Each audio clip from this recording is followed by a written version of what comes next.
Since the beginning of time, we have been given free will, and in turn, we were given temptation.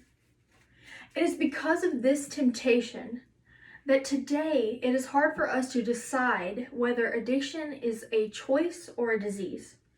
It is one of the most controversial topics today amongst researchers and society in general. So today, I'm going to be talking about addiction and why I personally believe it is a disease. In fact, I've observed addicts my whole life because of my mother and my sisters.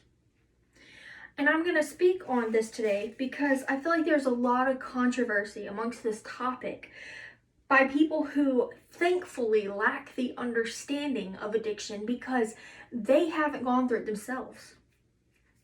Specifically, I'm going to speak about my experience with addicts, the research done on addiction, and why I believe it's a disease.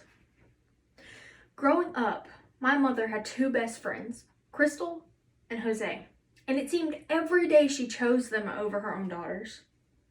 It wasn't easy growing up around her. In fact, it wasn't often that we were around her because our dad didn't let us, trying to keep us safe. And I prayed every single day that my sisters would not follow the path of my mother. But my sisters are 20 now, and both addicts themselves. And you would think after witnessing all the craziness and the abuse done by my mother that they would have the willpower not to go down that road too. But it's not about willpower. It's not about choice. I still get the calls occasionally that one of them was found behind an alley, convulsing, needing air, choking on their own puke. And it's never easy hearing that a family had to be rescued by a bottle of Narcan because at one point their body was lifeless. And I see it in their eyes. I tell you this because it's the raw truth and it needs to be told. Because for you, it's a sad story, but for me, this has been my life. You think it's light in their face, but I know that their pupils are small because there's drugs running through their veins.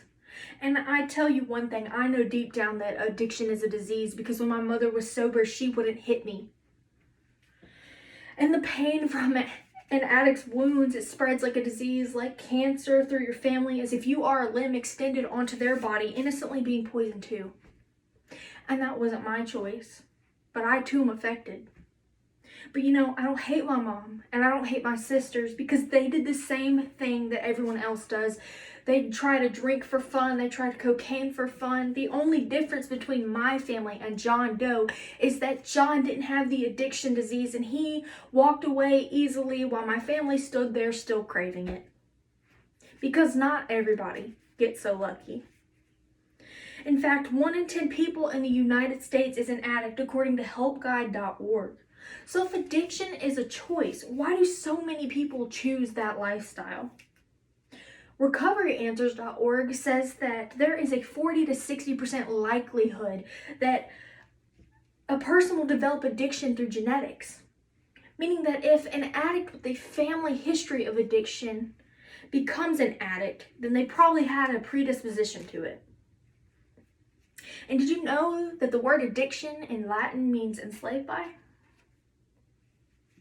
The science we do have behind addiction says that while doing drugs, our brains release dopamine similarly to when we're eating or exercising or just doing a pleasurable activity. The difference, though, in the dopamine that our brain releases while doing drugs is that the drugs overactivates the same response 10 times more than of that with normal activities. And according to Shadowproof.org, this response is called the reward system. And that's because our brain says, hey, this is a great feeling, so let's repeat it. The only problem with that is with continued use of said drug, your brain starts finding it hard to feel pleasure, and that's when an addict would start to take more because they've built an immunity to the amount that they're already doing.